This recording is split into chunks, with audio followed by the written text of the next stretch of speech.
un homme sort d'une cellule de prison. Dans la cour, il commence à faire de l'exercice. Bien qu'il ait la cinquantaine, il est toujours en pleine forme. Derrière lui, le directeur de la prison le suit en courant, essoufflé. Le directeur de la prison s'incline respectueusement alors que cet homme est un détenu. L'homme reçoit un appel de son fils qui vient de recevoir une nouvelle moto. Le jeune homme est très heureux et remercie son père. Pendant ce temps, dans une maison, un autre homme, lui aussi d'une cinquantaine d'années, vient de se réveiller. Il s'appelle Pano, un juge. Il est actuellement en charge de l'affaire de la mort de 6 ouvriers du bâtiment. Il se rend sur les lieux du crime, un immeuble en construction. Malheureusement, la construction de cet immeuble a coûté la vie à 6 personnes. Changement de scène dans un cimetière, un jeune homme, Oh Young, fils de Pano, rend visite à la tombe de sa mère. Il rentre chez lui en voiture. Il semble avoir beaucoup pleuré et son asthme semble avoir repris. Il conduisait de manière distraite. Pendant ce temps, le jeune homme qui venait de recevoir une moto de son père roulait à toute vitesse. Puis un terrible accident s'est produit entre Oh Young et le motard. Alors que son asthme persistait, Oh Young sortit de la voiture pour voir la personne qui l'avait percuté. Son état était lamentable. Le jeune homme était agonisant, respirant avec difficulté et du sang coulait de sa bouche. Pire encore, le téléphone du jeune homme sonna. Paniqué et tremblant, Oh Young prit son téléphone. Le nom de sa mère y est indiqué. Oh Young ignore l'appel. Elle appelle immédiatement le 119. Une voix au bout du fil demande ce qui se passe. Mais l'asthme de Oh Young s'aggrave, sa respiration devient de plus en plus courte. Elle rampe jusqu'à la voiture, prend son inhalateur puis essaye d'appeler son père. Son père travaille, il préside actuellement une audience concernant le décès de 6 ouvriers sur un chantier de construction d'appartements. Les familles des victimes poursuivent la société de construction Future Construction pour la mort de leurs 6 proches. Puis, une fois l'audience terminée, Pano est rentré dans son bureau et a allumé son téléphone.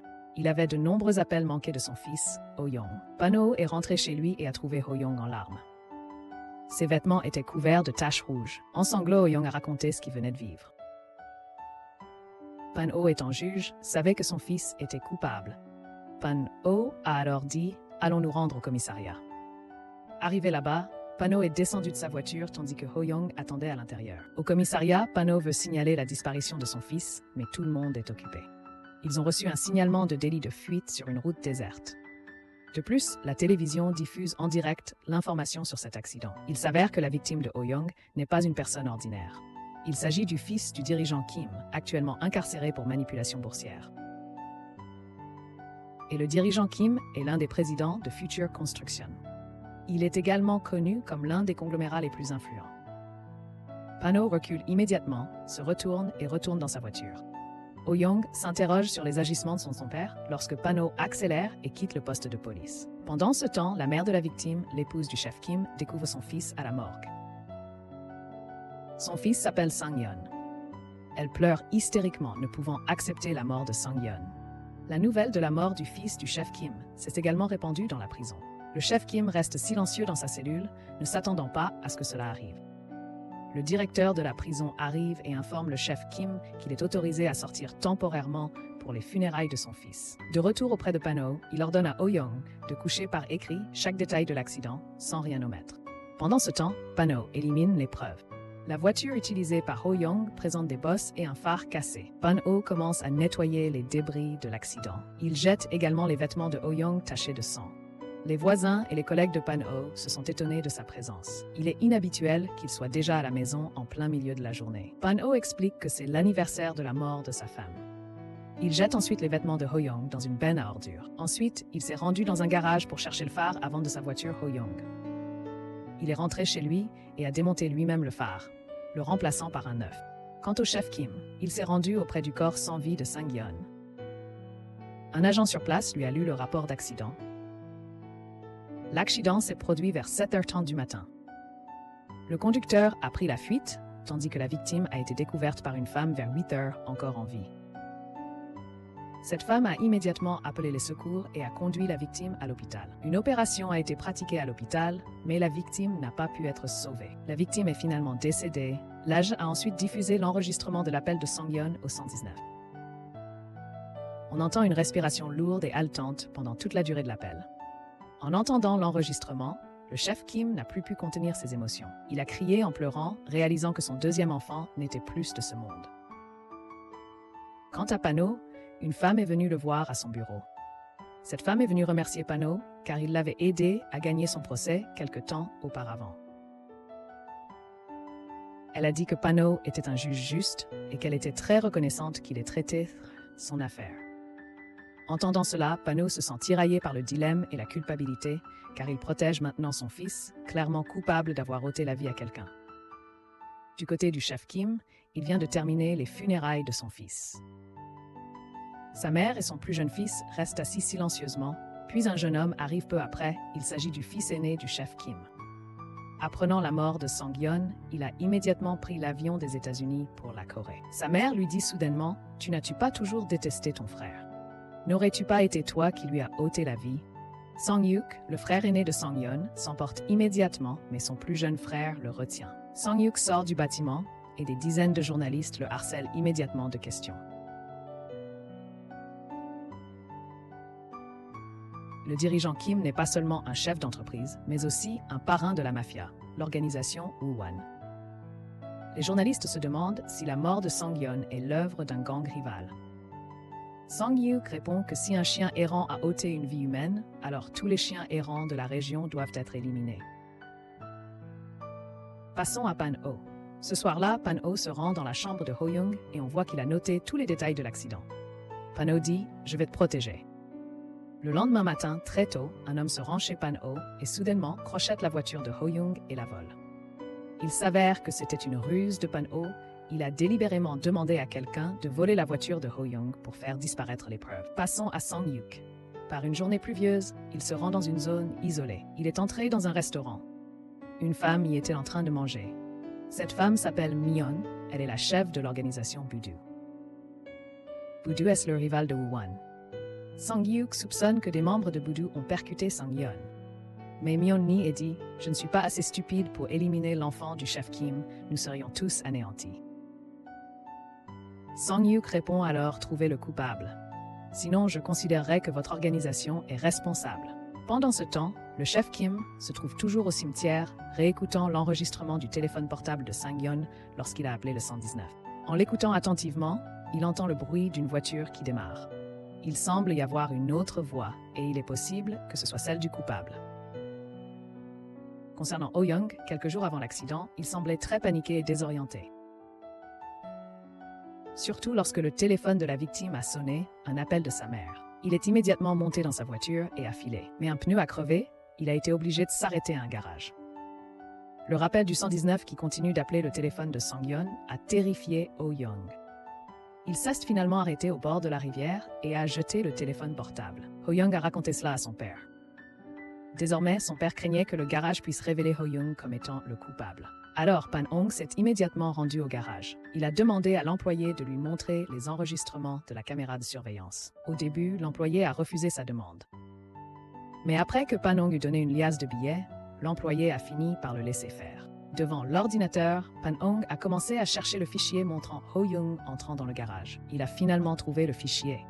Pendant que l'employé était distrait en regardant la télévision, Pan-hong a discrètement supprimé le fichier pour effacer les preuves. Après cela, Pan-hong est parti pour le travail. Mais avant cela, il s'est rendu au commissariat. Là-bas, la plupart des policiers connaissaient déjà Pan-hong grâce à son travail de juge. Il a rencontré un détective nommé Sherim. Pan-hong est venu là pour signaler la disparition de sa voiture. Pan-hong a prétendu que la voiture appartenait à sa défunte épouse et qu'elle était très précieuse pour Ho-young. Si vous êtes la police et que vous le trouvez, veuillez me le faire savoir immédiatement. Sherim a acquiescé à la demande de Pan-hong. Pendant ce temps, sur la route, la voiture de Ho-young était en fait conduite par un homme nommé Sang-tae. Sang-tae était au téléphone à ce moment-là. Il n'a pas vu le feu rouge et l'a grillé.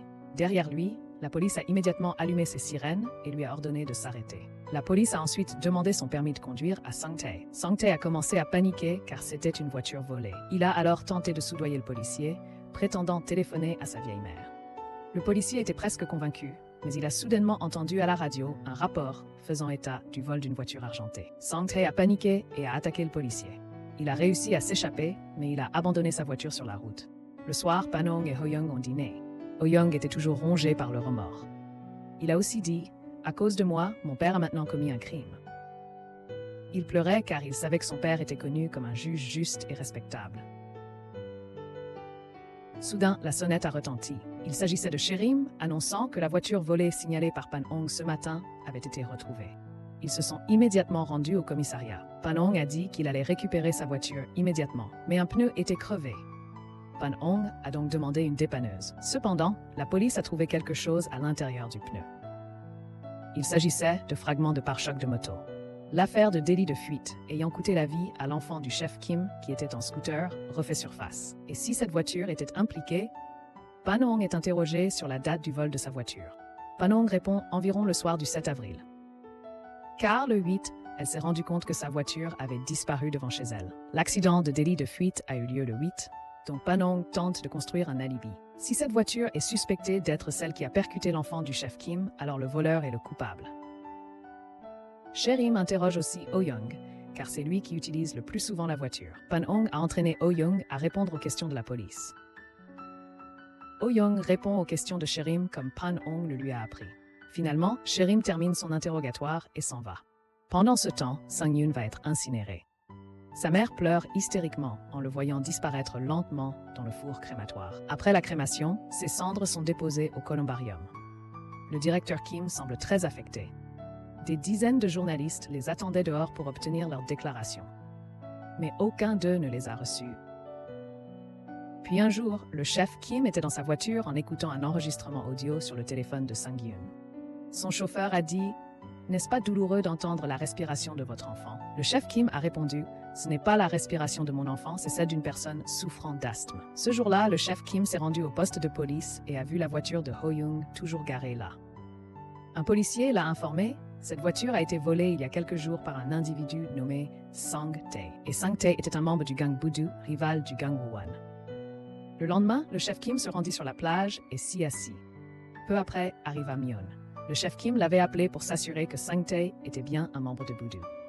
Myon répondit « Nous avons des membres permanents, mais nous employons aussi parfois des personnes extérieures. Et Sang Tae n'est pas un membre permanent, il n'est appelé que pour des missions spécifiques. » Myon continua. Le gang Budu fera également de son mieux préhender le véritable coupable. Après quoi, Myon prit congé. Tout au long de sa marche, on pouvait voir une dizaine de voitures appartenant aux hommes du chef Kim. Cela montrait à quel point le chef Kim était puissant. Même le gang Budu et Myon se montraient respectueux envers lui. Dans la voiture, Myon apprend qu'il a reçu un appel des hommes de main de Yiwa. Ils disent avoir reçu l'ordre d'éliminer une voiture. Les hommes de Yiwa ont reçu l'ordre d'éliminer la voiture le 8 au soir, alors que l'accident a eu lieu le 8 au matin. Il est certain que c'est la voiture qui a percuté l'enfant du chef Kim. Yiwa est un membre du conseil et il se trouve qu'il est ami avec Pan Ho. Ce jour-là, Yiwa entre dans son bureau et trouve Pan Ho déjà là. Yiwa lui demande ce qui s'est réellement passé. Il y a quelques jours, tu as demandé à mes hommes de main de voler ta voiture et j'ai appris que mes hommes sont maintenant recherchés par le gang Budu. Pan Ho ne put plus se défiler et a raconté « C'est moi qui suis responsable de l'accident de fuite ». À l'époque, je voulais me rendre, mais en apprenant que la victime était l'enfant du chef Kim, j'ai fait demi-tour et j'ai abandonné mon intention. En entendant cela, Yiwa est maintenant aussi impliqué dans cette affaire. Yiwa a ensuite dit qu'il y avait un moyen de faire les choses. Envoyons Tae en Asie du Sud-Est pour qu'il ne puisse pas être arrêté. De cette façon, les gangs Budu et le chef Kim ne pourront pas le trouver et cette affaire ne sera pas révélée. Pendant ce temps, une jeune fille se rend sur la tombe de Sang-Yoon. C'est la fille cadette du chef Kim, la sœur de Sang-Yoon Eun.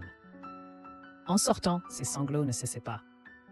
Un jeune homme lui offrit son mouchoir, c'était Ho Young. Voyant Ho Young, du même âge que son frère, Eun ne put plus retenir ses larmes et pleura abondamment. De retour dans son bureau, Pan Ho cherchait une trace. Le nom de Sang Tae lui semblait familier. Il s'avéra que Sang Tae était l'enfant de la femme qu'il avait rencontrée autrefois, accompagné de son petit-fils.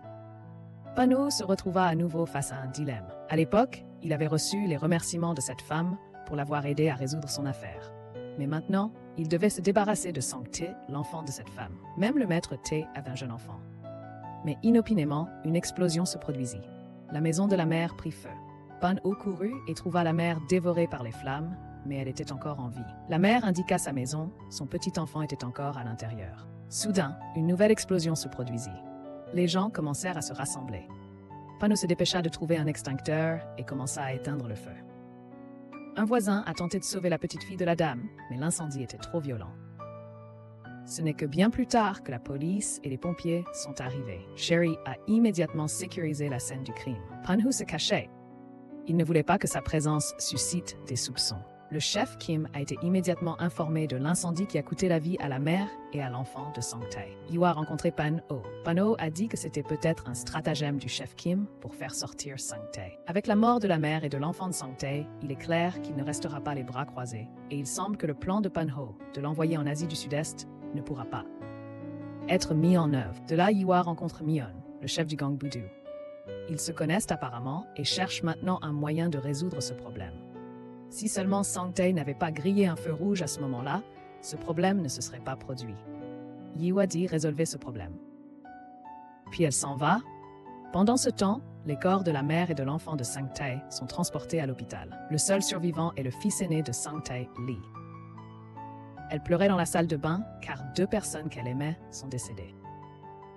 Retour sur Pan-ho, qui rentrant du travail, reçoit un appel d'un numéro inconnu. L'appelant lui envoie ensuite un article sur l'accident des enfants du supérieur de Kim et de Pan-ho, comme pour dire « Je sais que tu es impliqué dans cet accident ». Pendant ce temps, dans sa chambre, Ho-young est en visioconférence avec Eun, la plus jeune fille du supérieur de Kim. Il s'avère que depuis leur rencontre aux funérailles, ils entretiennent une relation. Ce soir-là, ils ont rendez-vous dans un bar. Là-bas, ils se saluent chaleureusement. Un barman les a photographiés tous les deux, car il les trouvait un couple assorti. Puis il se tourne vers Sang-hyuk. Dans une rue déserte, il aborde un homme. Cet homme a travaillé plusieurs fois pour le gang de Woo-won, et maintenant Sang-hyuk lui demande de retrouver Sang-tae en échange d'un sac d'argent. Pendant ce temps, le chef Kim enquête discrètement sur les antécédents médicaux de Sang-tae. Il s'avère qu'il n'a pas d'asthme. Alors que sur l'enregistrement téléphonique de son fils, on entend une respiration sifflante due à l'asthme. Le chef Kim conclut que Sang-tae n'est pas le coupable. On entend également sur l'enregistrement le bruit d'une crevaison. Il est donc probable que le coupable se soit enfui, mais qu'il se soit arrêté à un garage pour réparer son pneu. Le chef Kim va enquêter auprès des garages aux alentours des lieux du crime. Il s'y rend avec ses hommes.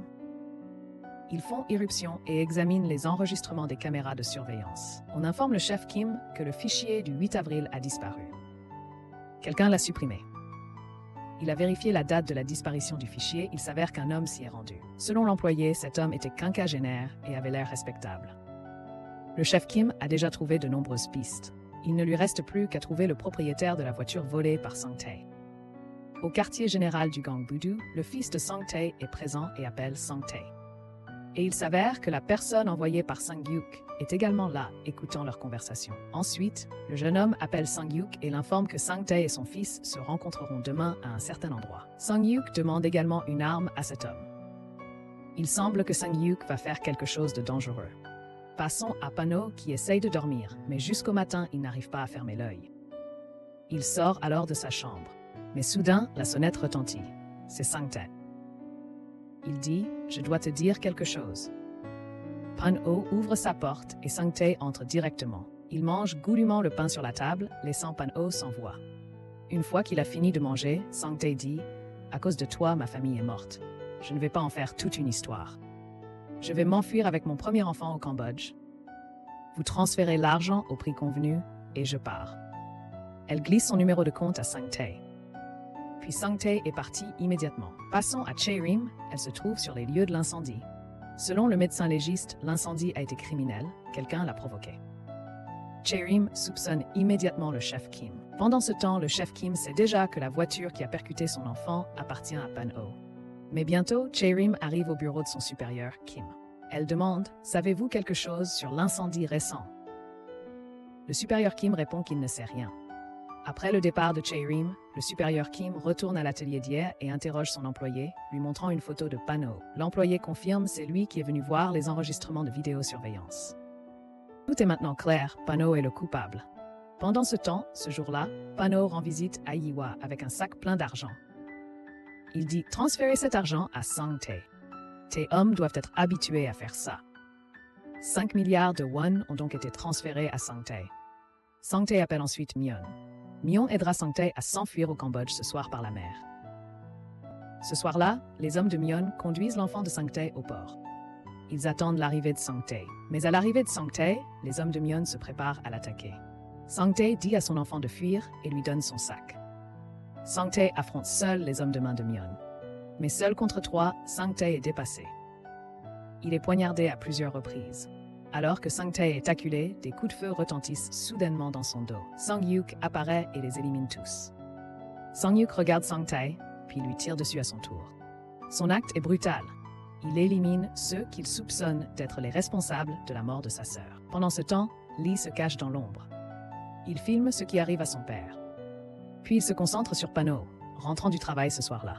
Un appel d'un numéro inconnu apparaît à nouveau, appelant sans cesse Pano. Pano dérangé décroche. Une voix masculine se fait entendre. Cet homme est l'un des mécaniciens d'atelier à l'époque. Il était suspicieux en voyant Ho-young avoir l'air terrifié. Il a suivi Ho-young et a vu Ho-young jeter un téléphone portable. Puis, peu de temps après, il a vu aux informations qu'un accident de fuite avait eu lieu non loin de son atelier. L'homme a immédiatement compris que celui qui était venu à l'atelier était le coupable. Maintenant, l'homme fait chanter Pano et lui dit « Donne-moi de l'argent ou je révélerai ce que j'ai vu ce jour-là. » Le lendemain au port, la police est arrivée et a évacué les lieux. On a retrouvé le corps de Sang-tae et de 3 autres personnes identifiées comme étant des membres du gang Budu. Cette nouvelle est rapidement parvenue aux oreilles de Myon et du chef Kim. Le chef Kim s'est immédiatement rendu chez Myon pour lui demander des explications. Au quartier général, Myon explique « Ce soir-là, nous avons essayé d'éliminer Sang-tae, mais nous ne nous attendions pas à ce que nos propres hommes soient tués. » Myon poursuit « J'ai trouvé des indices sur la balle retrouvée dans le corps de mon homme. » Un homme est soudainement traîné à l'intérieur. Il s'avère être l'homme de main de Sang-hyuk à l'époque. L'homme dit « Sang-hyuk m'a ordonné de lui donner un pistolet. » Et l'explosion qui a tué la famille de Sang-tae était un ordre de la femme du chef Kim. Maintenant, le chef Kim est acculé. Son fils et sa femme ont participé à la vengeance à son insu, rendant la situation encore plus chaotique. Pendant ce temps, chez Lee, il semble passer un coup de fil. Il attend cette personne dans un café. Il attendait en fait Sherim. Lee a en fait demandé la protection de la police, car toute sa famille a été tuée. Lee a également montré l'enregistrement des événements de la nuit dernière. Sherim a ensuite montré l'enregistrement à Pano. On voit clairement Sang-hyuk, le fils aîné du chef Kim, tirer sur le Sant. Sherim dit « Il est maintenant clair que le chef Kim veut se venger du Sant. » Puis, passant au chef Kim, il se rend secrètement chez Pano. Il n'y a personne à la maison. Il est entré chez Pano et a jeté un coup d'œil à l'intérieur. Il a même vérifié la chambre de Ho-young. Parmi les livres se trouvait une photo de Ho-young et Eun au bar ce jour-là. Mais heureusement, le directeur Kim ne l'a pas vu. Le directeur Kim était assis sur le canapé du salon en fumant. Pendant ce temps, à l'aéroport, Sang-hyuk avait l'intention de retourner en Amérique. Lors du contrôle de son passeport par les agents de l'aéroport, il s'est avéré que Sang-hyuk avait interdiction de voler. Sang-hyuk commençait à se méfier, se demandant s'il n'était pas le problème. Bientôt, plusieurs agents de sécurité apparurent, augmentant la panique de Sang-hyuk. Il prit immédiatement la fuite pour les éviter. Sang-hyuk a failli être attrapé, mais il a finalement réussi à s'échapper. Ces nouvelles parvinrent aux oreilles du chef Kim. Si Sang-hyuk est interdit de vol, cela signifie que la police sait déjà que Sang-hyuk est le coupable qui a éliminé Sang-tae. Le chef Kim est maintenant rentré chez lui. Il va maintenant voir l'assistante de sa femme, celle à qui il a ordonné de faire exploser la famille de Sang-tae. Le chef Kim a demandé « Est-ce votre femme qui vous a envoyé ?» Avant même qu'il ne puisse répondre, une balle lui a transpercé le crâne. Pendant ce temps, Sang-hyuk essayait toujours de s'enfuir. Après avoir échoué par voie aérienne, il allait tenter la voie maritime. Il contacta son complice pour qu'il lui prépare un bateau. Mais il s'avéra que le complice de Sang-hyuk était un policier et il fut arrêté par Sherim. Sherim se lança immédiatement à la poursuite de Sang-hyuk qui devait s'enfuir par bateau cette nuit. Sang-hyuk arriva au port et commença à monter à bord. En pleine mer, un bateau de patrouille de police arrête soudainement le bateau de Sang-hyuk. Il ne peut plus s'échapper. Sherim emmène Sang-hyuk dans un entrepôt et commence à l'interroger. Il lui montre une vidéo de Sang-hyuk en train d'éliminer Memsuti. Sang-hyuk nie « Ce n'est pas moi ». Sherim répond, mais il y a un témoin qui a vu l'incident, et ce témoin est sous notre protection. Tu n'y couperas pas? Puis il se tourne vers Pano. Il se rend maintenant chez l'homme, le mécanicien qu'il avait appelé à l'époque. Attendant dans sa voiture, Pano reçoit un appel de Sherim, l'informant que Sang-hyuk a été arrêté. Peu après, l'homme que Pano recherche arrive, mais il repart. Pano le suit. Mais derrière Pano, l'assistant du directeur Kim le suit également. Pendant ce temps, Pano continue de suivre l'homme jusqu'à un entrepôt. Pano entre dans l'entrepôt. Soudain, l'homme apparaît, surprenant Pano. Pano dit « Je suis venu ici pour négocier avec vous. » L'homme dit « Alors donnez-moi 1 milliard de won pour que je puisse rentrer dans mon pays et vivre confortablement. » Mais Pan-ho n'a pas autant d'argent et demande un délai. L'homme se met soudainement en colère et étrangle Pan-ho. Soudain, l'homme reçoit un coup de pied asséné par l'assistant du directeur Kim. Il se fait immédiatement tabasser jusqu'à être couvert de bleu. Puis arrive le directeur Kim. Pan-ho s'agenouille devant lui. Le directeur Kim dit « Tu as tué mon fils. » Comment un juge honorable peut-il manipuler la justice? Je n'ai pas le choix, répondit Pan-ho. Le chef Kim pointa son arme sur Pan-ho. Pan-ho déclara soudainement « Votre fils aîné, Sang-hyuk, a été arrêté et reconnu coupable du meurtre de 4 personnes au port. La sentence sera lourde, il risque la peine de mort. Je peux vous aider à sauver Sang-hyuk. » Ne perdez pas un autre enfant, dit Pan-ho en osant prendre la parole. Le chef Kim hésitait maintenant. Il retint sa colère, puis tira en direction de Pan-ho. Le chef Kim dit alors « Prouvez-le », dit-il en désignant l'homme. Il s'avéra que le chef Kim ordonna à Pan-ho de tirer sur l'homme pour prouver sa loyauté. Tremblant, Pan-ho leva son arme et tira. Pan-ho fut immédiatement en état de choc. Il venait de tuer un innocent. Désormais, le chef Kim n'en voulait plus savoir. Son fils Sang-hyuk devait être libéré. Sinon, c'est la vie de Pan-ho qui serait en jeu. Dans sa voiture, le chef Kim dit à son assistant « Trouve des informations sur une personne nommée Sherim. » C'est le policier qui a arrêté Sang-hyuk. Pendant ce temps, dans l'après-midi, Pan-ho rencontre Sherim. Sherim indique où Sang-hyuk est maintenant emmené pour être interrogé. L'endroit est en fait caché intentionnellement pour que le chef Kim ne puisse pas le trouver. Sherim dit aussi qu'il y a 3 preuves importantes s'il veut emprisonner Sang-hyuk rapidement, à savoir la vidéo qu'ils ont vue, puis le témoin, Lee, le fils de Sang-ti. Et le 3e, c'est le pistolet utilisé par Sang-hyuk. Et actuellement, Sherim cherche son origine. Après avoir interrogé Sang-hyuk et plusieurs de ses hommes, la police a finalement obtenu un nom, Joe. Joe est la personne à qui Sang-hyuk avait demandé de lui trouver un pistolet. Mais malheureusement, lorsque Sherim et ses collègues ont fait une descente au domicile de Joe, ils l'ont trouvé pendu. Quelqu'un l'a tué? Sherim se sent frustré et en colère face à ce qui s'est passé. Il discute avec Pan-ho et lui raconte ce qui s'est passé. Sherim trouve que cette affaire devient de plus en plus complexe et que de plus en plus de vies sont perdues. Après leur conversation, Sherim commande un taxi en ligne pour rentrer chez lui. Mais Pan-ho remarque du coin de l'œil que le chauffeur a l'air suspect. Le lendemain matin, Pan-ho essaie de rencontrer Sherim au commissariat, mais ce n'est pas encore arrivé. Pan-ho se méfie immédiatement. Il se demande si le chauffeur de la nuit précédente n'était pas un homme de main du chef Kim. Lui et un policier se rendent au domicile de Sherim. Ils découvrent que l'intérieur est en désordre. Pan-ho est maintenant certain que Sherim a été enlevé par le chef Kim.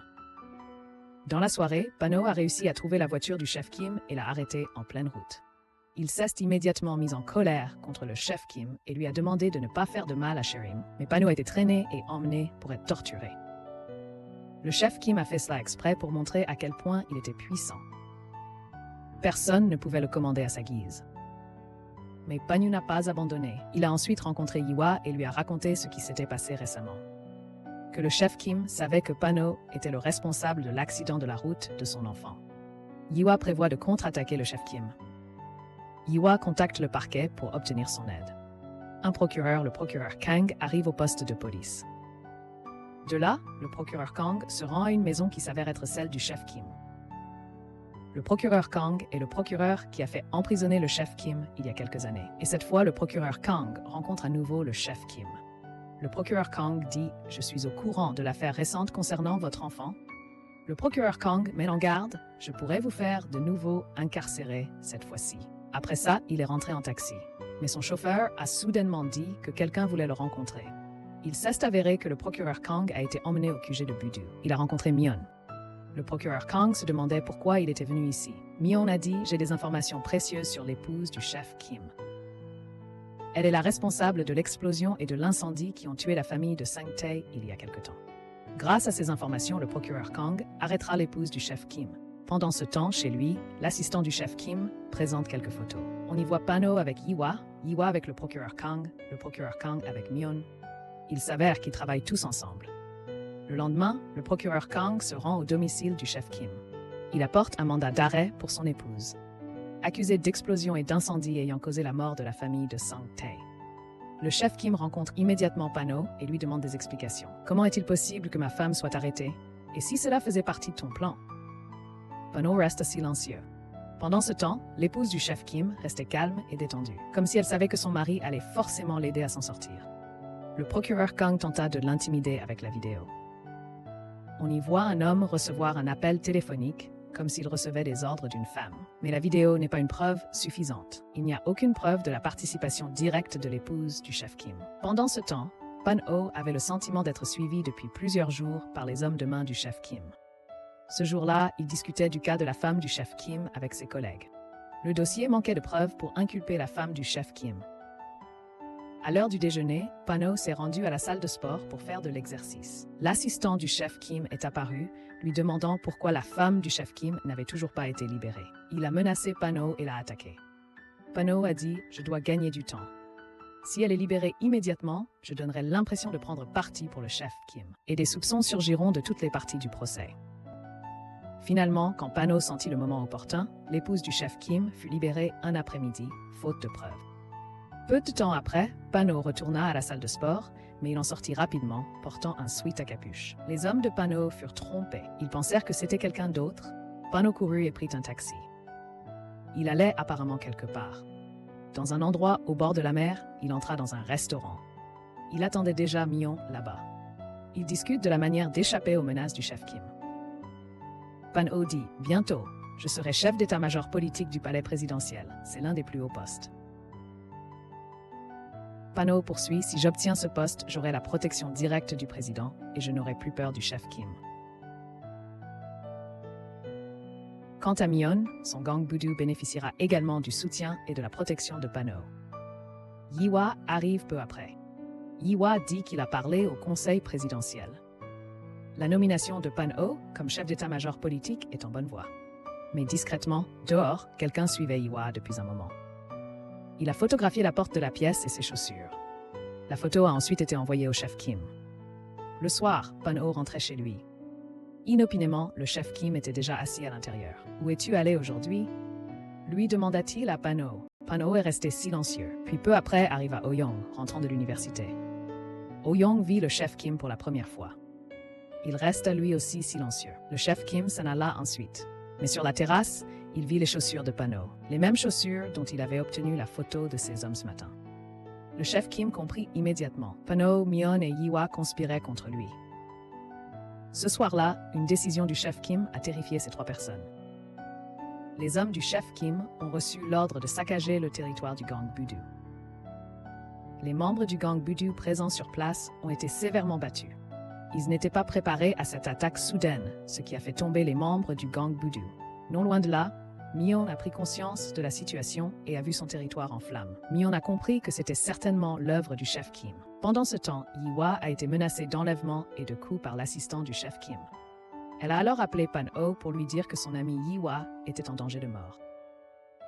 Il a été immédiatement transporté à la clinique la plus proche. Yi-hwa a dit que nous étions menacés par le chef Kim. Je crains que Myon ait également reçu des menaces de sa part. Ces menaces ne semblaient pas terminées. Un matin, une femme faisant son jogging a découvert un corps sur le rivage. Il s'agissait du corps de l'homme que Pan-ho avait abattu. Le corps était congelé. La médecine légale n'a donc pas pu déterminer l'heure du décès. La petite amie de l'homme pleurait sur le corps de son petit ami. Ils avaient pourtant promis de se marier, de partir à l'étranger et de vivre ensemble. Aujourd'hui, ce rêve a disparu. Chez lui, Pan-ho vient de se réveiller et regarde les informations à la télévision. L'homme qui l'avait abattu a été retrouvé mort au bord de la mer. Le téléphone de Pan-ho sonne. L'assistante du chef Kim envoie une vidéo de Pan-ho tirant sur l'homme. Il existe en fait un enregistrement de l'incident, ce qui laisse Pan-ho sans défense. Si cette vidéo est diffusée, c'est fini pour lui. Il y a 2 ans, ce jour-là, l'épouse de Pan-ho est décédée. Oh-young semblait très affecté. Pan-ho parlait avec Sherim. Sherim a dit « Je me sens très coupable ». Il semble que quelque chose soit arrivé à l'épouse de Pan-ho qui a causé sa mort. Peu de temps après, Oh-young est tombé dans la dépression et a fait une overdose de somnifères. Heureusement, il a été rapidement transporté à l'hôpital et sa vie a été sauvée. Oh-young dit à son père « C'est de notre faute. Nous n'avons pas pu protéger mère ». De retour au présent, Pan-ho préside actuellement le procès de Sang-hyuk, accusé d'avoir tué Sang-tae et plusieurs autres personnes. Jak Sakang accuse Sang-hyuk de ces faits. Mais l'avocat de Sang-hyuk réfute toutes les accusations et affirme que les charges et les preuves sont insuffisantes. Le procès étant long, Pan-ho ne peut pas encore décider si Sang-hyuk est coupable ou non. De plus, sous la menace du chef Kim, il doit quitter Sang-hyuk. Sinon, sa vie serait en danger. Pendant ce temps, Oh-young semble avoir un rendez-vous avec Eun. Ils semblent de plus en plus proches. Alors qu'Eun va aux toilettes, sa mère apparaît. Sa mère dit « J'aime voir Eun rire aussi librement avec toi ». Elle arrive ainsi à oublier la tristesse causée par la mort de son frère dans un accident. Mais si tu lui fais du mal, ta vie sera en jeu. Le soir, Pan-ho et Ho-young discutent. Pan-ho dit « Pour le moment, tu ferais mieux de déménager en Amérique chez ton oncle ». Mais Ho-young a refusé. Pan-ho a continué à le forcer, ce qui a mis Ho-young en colère. « Jusqu'à quand allons-nous continuer à nous cacher comme ça ?» Ho-young a dit « Je sais que c'est le chef Kim qui est venu ce jour-là et qu'il a menacé Père pour qu'il libère Sang-hyuk, n'est-ce pas ?» Si Père libère Sang-hyuk, j'irai voir le chef Kim et je lui avouerai que c'est moi qui ai renversé son fils. Je veux que Sang-hyuk soit emprisonné, car c'est lui qui a tué Mère, a crié Ho-young. Pan-ho l'a giflé. Un fait qu'il refusait jusqu'à présent d'aborder vient d'être révélé par Ho-young. Le lendemain matin, Pan-ho ne trouve pas Ho-young à la maison. Celui qui a appelé Ho-young et lui a envoyé des messages « Contacte ton père, je m'inquiète pour toi ». Pan-ho prend un taxi et va travailler. Mais il s'avère que son chauffeur de taxi est Myon. Myon dit « Le chef Kim commence à jouer brutalement. Il se pourrait qu'un jour, ce soit ma vie qui soit en jeu. » Myon suggère à Pan-ho d'emprisonner Sang-hyuk et la femme du chef Kim. Pendant ce temps, je vais démanteler son gang. Ce jour-là, le procès de Sang-hyuk reprit. Cette fois, un témoin fut appelé, mais ce n'était pas l'enfant. Il s'avéra qu'un jeune homme avait été témoin de l'incident. Mais lorsqu'on demanda à ce jeune homme de regarder la vidéo et le visage de Sang-hyuk, il déclara qu'il ne pouvait pas affirmer avec certitude que Sang-hyuk était le coupable, car il faisait très sombre ce jour-là. De plus, l'avocat de Sang-hyuk fit remarquer que l'officier Sherim avait arrêté Sang-hyuk immédiatement, alors que les preuves et les témoignages n'étaient pas suffisants. Ceci est inacceptable. Pan-ho, le juge, demanda où est Sherim maintenant. Dès que Jak Se-kang a répondu, Sherim a disparu. L'audience de ce jour-là a accru les chances de libération de Sang-hyuk. Puis le soir même, Pan-ho a reçu un appel de l'assistant du directeur Kim. Il a été convoqué dans un parc. Le directeur Kim était déjà là, il avait vu Ho-young et Eun ensemble dans un supermarché. Pan-ho a été également surpris, il ne s'attendait pas à cela.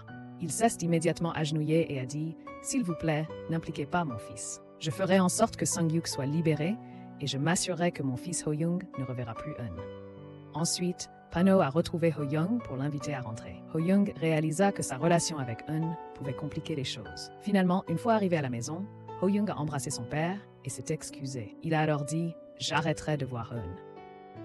Le lendemain, le procès a repris. Cette fois, Jak Sakang a évoqué Sang-hyuk et les affaires de sa famille, le Woo-won Group.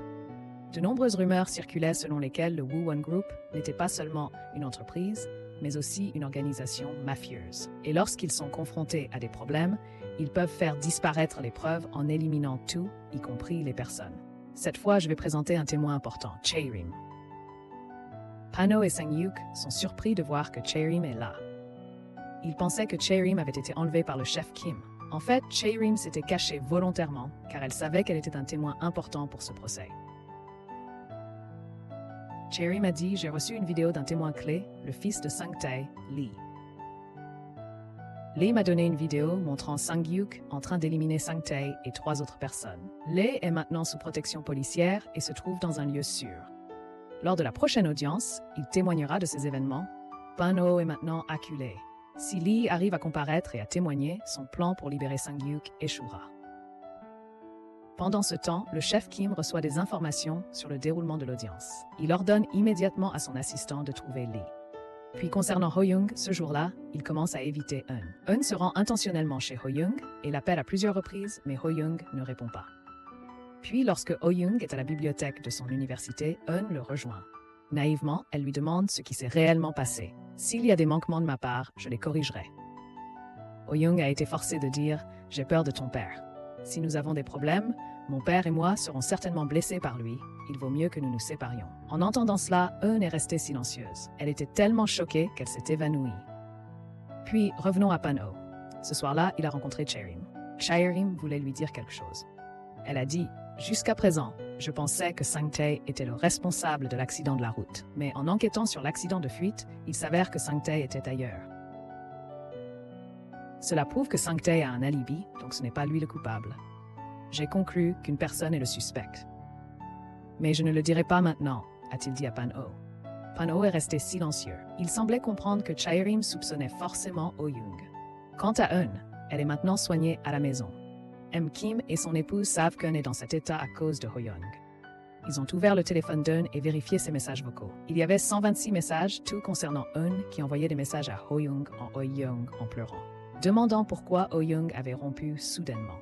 Le directeur Kim a ressenti de la peine en entendant sa fille cadette pleurer ainsi. Finalement, il a ordonné à ses subordonnés d'amener Ho-young devant lui.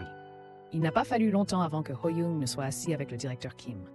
Le directeur Kim a dit « Je te demande d'être aux côtés d'Eun jusqu'à ce qu'elle aille mieux ».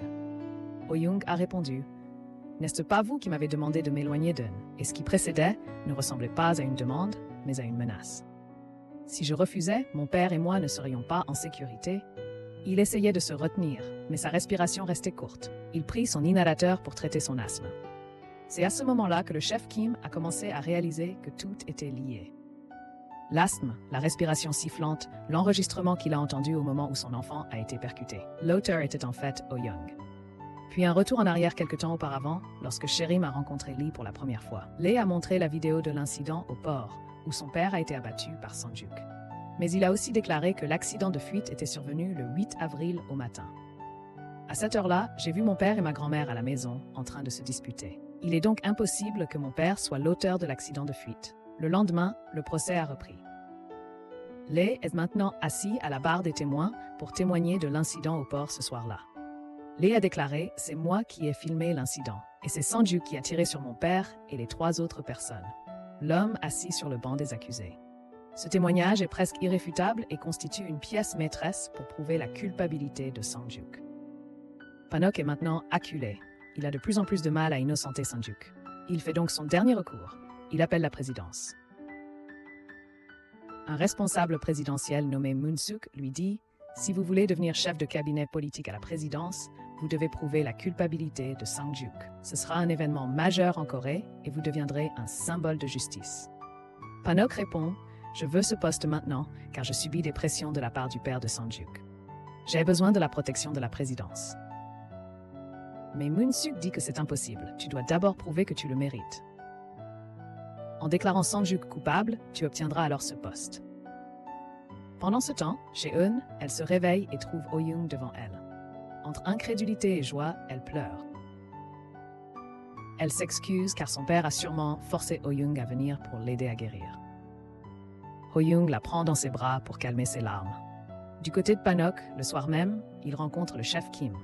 Après avoir échoué à négocier avec la présidence cet après-midi, il tente maintenant de négocier avec le chef Kim. Mais il a plutôt mis en marche l'enregistrement du téléphone de son fils, qu'il écoute souvent. On entend des râles. Le chef Kim dit que c'est le souffle d'une personne asthmatique. Et hier, quand j'ai rencontré Oh-young, il s'est avéré qu'il souffrait d'asthme. Je pensais que c'était toi le coupable, mais en fait, c'est ton fils, dit le chef Kim à Pan-ok. Pan-ok est maintenant terrifié. Il a accepté d'être accusé à tort pour protéger Oh-young. Pan-ok répond « Il y a 2 ans, ton fils aîné, Sang-juk, a violé ma femme, mais il n'a pas été arrêté. Ma femme a subi un traumatisme terrible et elle est décédée, mais je n'ai pas voulu en faire un problème.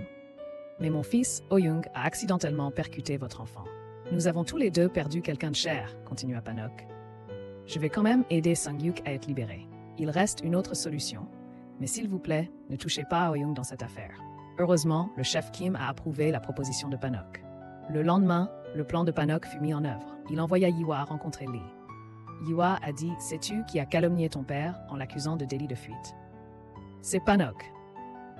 C'est lui qui a calomnié ton père, ce qui a causé sa mort. » Et une autre chose, il s'avère que Chae-rim, en qui tu avais confiance, était complice de Pan-ok. Yiwa montre des photos de Pan-ok et Chae-rim pour confirmer leur complot. Lee hésite, il commence à se laisser influencer par Yiwa. Chae-rim arrive, invitant Lee à entrer, mais Lee refuse. Yiwa invite maintenant Lee à la rejoindre.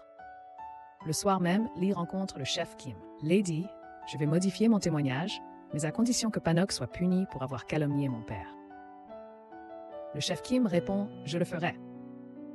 Le lendemain, le procès reprend avec Lee.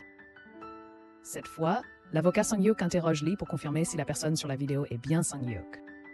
Lee répond « Je n'en suis pas sûr car il faisait sombre. À l'époque, j'ai dit que c'était Sang-hyuk parce que le gang Woo-won, le gang de Sang-hyuk, était soupçonné d'être responsable de l'incendie qui a tué ma grand-mère et ma sœur. C'est aussi ce que Sherim m'a dit. L'avocat de Sang-hyuk a alors déclaré au juge que, pour des raisons de sécurité, Lee résidait actuellement chez Sherim et le procureur Kang. Mais Lee ne risque-t-il pas d'être influencé par eux deux? De plus, Sherim et le procureur Kang ont déjà tenté d'arrêter le chef Kim et Sang-hyuk il y a quelques années, sans succès. Cela suggère qu'ils utilisent Lee pour gagner le procès cette fois-ci, par vengeance. Le procès tourne désormais en faveur de Sang-hyuk. Tout cela fait partie du plan de Pano, et tout se déroule comme prévu. À la fin du procès, Sherim et le procureur Kang semblent déçus, car il semble que le verdict sera en faveur de Sang-hyuk. Mais Sherim dit qu'il reste une solution, la plus sale que je puisse utiliser. Le soir même, Sherim appelle Pan-ho pour lui demander une rencontre. Ils discutent dans un restaurant. Sherim dit « J'ai des preuves et des témoins prouvant que l'accident de fuite était intentionnel. Il a même été planifié longtemps à l'avance par Ho-young. Donc ce n'est pas un cas d'accident, mais un cas de meurtre prémédité. » Quelque temps auparavant, Sherim s'était rendue chez la petite amie de l'homme retrouvé mort sur la plage, abattu par Pano. Elle commence à raconter, il y a 6 mois, un jeune homme nommé Ho-young a fait notre connaissance. Au début, il a dit qu'il voulait juste se faire des amis. Mais en devenant plus proche, Ho-young nous a donné 5 millions de won et nous a demandé de suivre quelqu'un et de lui rapporter toutes ses activités. La personne que nous devions suivre était le deuxième fils du chef Kim. Puis un soir, dans un café, le fils du chef Kim a parlé de son frère aîné qui avait violé la femme d'un juge. Mais il a été acquitté, le tribunal l'a relaxé. Ses amis lui ont dit « Quelle famille incroyable vous avez !» Ho-young a été furieux en entendant cela. Finalement, un matin, juste au moment où le deuxième fils du chef Kim recevait une nouvelle moto, il l'a suivi puis l'a percuté. Donc, l'accident n'était pas un hasard, tout avait été planifié par Ho-young. Pano écouta le récit de Sherim et resta silencieux. Il sortit ensuite un instant et appela l'assistant du directeur Kim. Il dit « Il y a un policier, Sherim. Il m'a menacé de ne pas libérer Sang-hyuk. Je vous demande de vous en occuper. » Le lendemain matin, Pano alla travailler et devait présider l'audience. Soudain, il reçut un appel de Myon. Myon dit « Savez-vous que votre fils s'est rendu chez mes hommes hier soir et leur a demandé de lui trouver un pistolet ?» Pano est surpris. Ho-young va de nouveau agir imprudemment.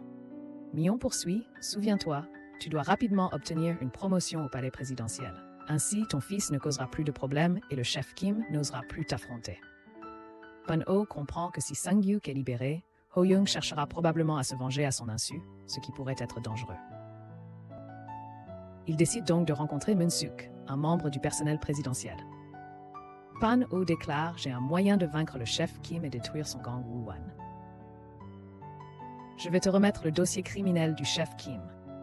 Mais tu dois aussi t'assurer que j'obtiens un poste au palais présidentiel avant la fin du procès de Sang-hyuk. » Moon-suk a finalement accepté de le faire. De là, il est sûr de rencontrer Jak-sak-kang.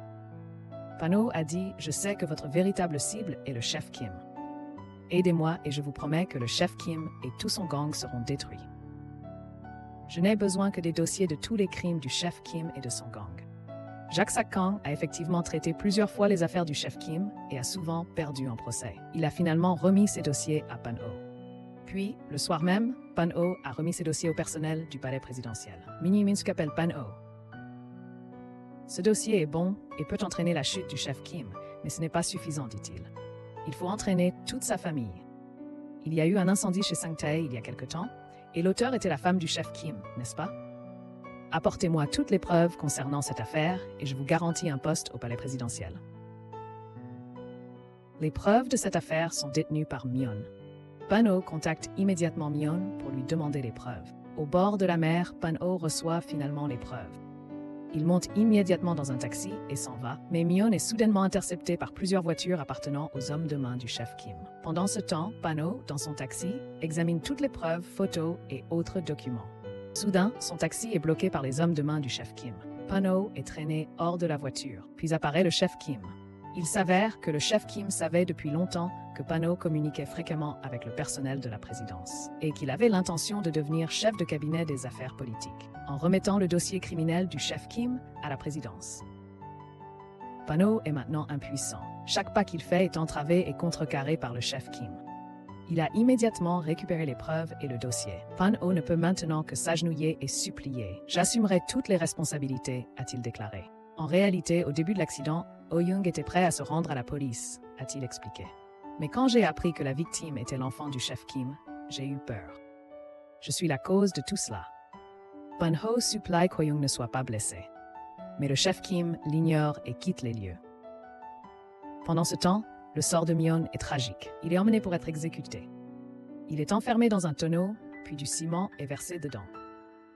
Myon va être éliminé en étant cimenté vivant. Le lendemain matin, Pan-ho rendra son verdict en tant que juge, déclarant Sang-hyuk coupable ou non coupable. Jang Sa-kang et l'avocat de Sang-hyuk font chacun leur dernière déclaration avant que Pan-ho ne lise son verdict. Puis au même moment, ce matin-là, une voiture appartenant à Chae-rim est retrouvée immergée dans la mer. Il s'avère qu'à ce moment-là, Pan-ho a demandé à l'assistant du président Kim d'éliminer Chae-rim.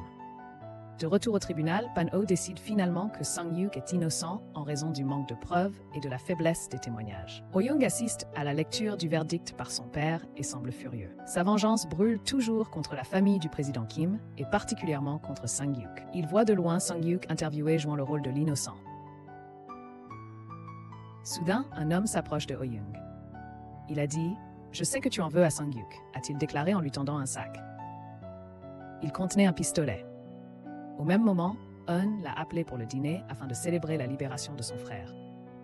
Pendant ce temps, le chef Kim a reçu une vidéo des derniers instants avant l'exécution de Myon. Myon a dit « Sais-tu que tout cela n'est pas terminé ?» Cet accident de la route était en fait un meurtre prémédité. Le coupable ne s'arrêtera pas avant que sa vengeance ne soit accomplie. Le chef Kim a fini de regarder la vidéo et s'est senti anxieux. Son assistant a dit que nous avions enquêté sur Oh-young. Et il s'avère qu'il a effectivement rencontré un homme nommé Tirap et sa petite amie. Et il surveillait votre famille depuis 6 mois. Il avait bel et bien l'intention de tuer votre enfant. Et maintenant, celui qui a tué son enfant est devant elle. Et il a invité Oh-young à dîner. Kim a appelé Pan-ho et lui a dit « Je connais la vérité. Oh-young a délibérément renversé mon enfant, causant sa mort. Et maintenant, il est chez moi avec ma fille. Quel est donc le but de ton enfant ?» Pan-ho a dit « S'il vous plaît, ne faites pas de mal à mon enfant. Je vais le chercher et l'emmener. » Peu de temps après, Sang-hyuk est arrivé. Il voyait Oh-young pour la première fois et le prenait pour un jeune homme ordinaire. Mais la colère de Oh-young a soudainement explosé. L'homme qui avait persécuté sa mère était là devant lui. Il voulait tuer Sang-hyuk sur le champ, mais il réussit à maîtriser ses émotions. Quand Oh-young va aux toilettes, il cache son arme à la ceinture. Puis il rejoint la famille Eun pour le repas. L'épouse du chef Kim reçoit un appel. Elle s'éloigne alors pour répondre. L'appel vient de Jang Sa-kang. Jang Sa-kang dit que la mort de votre deuxième enfant n'était pas un accident, mais un meurtre prémédité. Quelqu'un a planifié sa mort pendant 6 mois. Il s'agit de Oh-young. L'épouse du chef Kim vient d'apprendre cela et elle est sous le choc. L'homme qui a tué son enfant se trouve maintenant dans sa maison. De retour dans la salle à manger, Sang-hyuk engage la conversation avec Oh-young et lui demande « Nous sommes-nous déjà rencontrés ?» Oh-young recommence à perdre son sang-froid. Elle répond qu'ils se sont rencontrés il y a 2 ans. À l'époque, vous veniez d'être interrogé pour l'agression sexuelle d'une femme. Mais comme tu appartiens à la famille Kim Woo-won, tu peux facilement t'en tirer. Cette femme a sombré dans la dépression jusqu'à ce qu'elle mette fin à ses jours. Cette femme s'appelait Eun-hye et c'était ma mère. Le dirigeant Kim a essayé d'arrêter Oh-young, mais Sang-hyuk a empiré la situation avec sa petite amie, a-t-il dit. Oh-young, en colère, a dit « Comment peux-tu oublier ce qui a fait souffrir ma mère jusqu'à sa mort ?» Oh-young a immédiatement pris le pistolet à sa ceinture et l'a pointé sur Sang-hyuk. Eun était la plus choquée. Elle pleurait et essayait de calmer Oh-young. Elle a même pointé le pistolet de Oh-young sur elle-même. Pendant ce temps, dehors, Pan-ho vient d'arriver. Il essaie immédiatement d'entrer. Soudain, un coup de feu retentit de l'intérieur de la maison. On voit Sang-hyuk blessé à l'épaule. Mais il s'avère que Oh-young est aussi blessé à l'abdomen par la femme du chef Kim qui surgit derrière. Oh-young essaie de tirer à nouveau, mais il est immédiatement pris sous une pluie de balles. Il s'effondre immédiatement. L'assistante du directeur Kim prend le pistolet des mains de la femme du directeur Kim. Eun, tremblant violemment, s'approche lentement de Oh-young. Le souffle court, Oh-young présente ses excuses à Eun. Puis apparaît Pan-ho, voyant son enfant désormais sans vie. Pan-ho semble sous le choc. Il ne se met pas en colère, ni ne pleure. Il ne sait même pas quoi faire en voyant Ho-young immobile. Les policiers arrivent rapidement et sécurisent la scène. La police a immédiatement interrogé les personnes impliquées dans cet incident. En réalité, c'est la femme du chef Kim qui a tiré sur Ho-young, mais l'assistant du chef Kim a avoué le crime. Il a délibérément effacé les empreintes digitales de la femme du chef Kim et s'est accusé lui-même. Quelque temps après l'incident, les funérailles de Ho-young ont eu lieu. Pan-ho est resté assis silencieux. Jacques Sakang est apparu, a brièvement discuté avec lui, puis est reparti. Les cendres de Ho-young seront dispersées en mer. Eun est venue faire ses adieux. Parmi tous ces événements, Eun est innocente. Pourtant, elle est entraînée dans cette terrible tragédie. Un soir, alors que ses parents pensent qu'elle dort, elle se réveille. Puis, elle prend soudainement tous ses somnifères et les avale d'un coup. Monsieur Kim est surpris par un bruit sourd venant de la chambre de sa fille. Il se précipite dans la chambre d'Eun et la trouve inconsciente. Eun est transporté à l'hôpital. Les examens révèlent une overdose de médicaments, sa guérison sera longue. Le temps passe. Un jour, le chef Kim était seul au bord de la mer. Pan-ho arriva. Ils ont discuté des événements récents. Le chef Kim demanda « Vas-tu toujours te venger de moi ?» Pan-ho répondit « Je ne le ferai pas. C'est fini. Je vais me repentir de ce que j'ai fait. » Le chef Kim se leva et partit. Et c'est la fin du film. Voilà donc, les amis, toute l'histoire du drama Your Honor. La vengeance est comme une boule de neige qui roule. Au début, elle est petite, mais si on la laisse faire, elle grossit et devient incontrôlable. Elle finira même par écraser tout sur son passage. La vengeance ne s'arrête que lorsque la personne se repent et accepte ce qui s'est passé. J'espère que ce film pourra nous inspirer tous. Bon, merci à ceux qui ont regardé jusqu'à la fin. N'hésitez pas à aimer et à vous abonner si vous avez aimé cette vidéo. Ok les gars, à bientôt dans la prochaine vidéo.